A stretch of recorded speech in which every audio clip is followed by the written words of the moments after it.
చాలా బాగా జరుగుతుందండి. చాలా పాజిటివ్గా ఉన్నారు అందరూ. అన్ని ఓట్స్ మనకే పడతాయి మ్యాక్సిమం.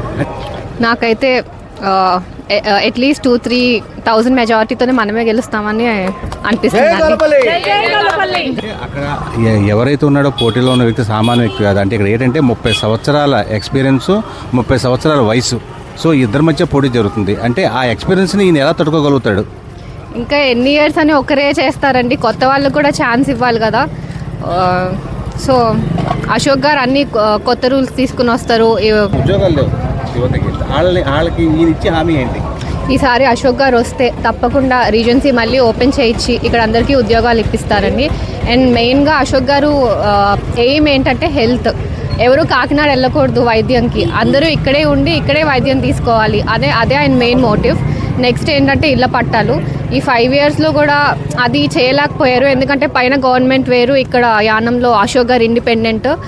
సో ఈసారి అశోక్ గారు వస్తే తప్పకుండా అందరికీ ఇళ్ల పట్టాలు ఇప్పిస్తారు. పైన కూడా కాంగ్రెస్ రాబోతుంది, సో మన గవర్నమెంట్ రాబోతుంది, తప్పకుండా ఇళ్ల పట్టాలు ఇస్తారండి. ఈసారి రీజెన్సీ తెరిపిస్తారు.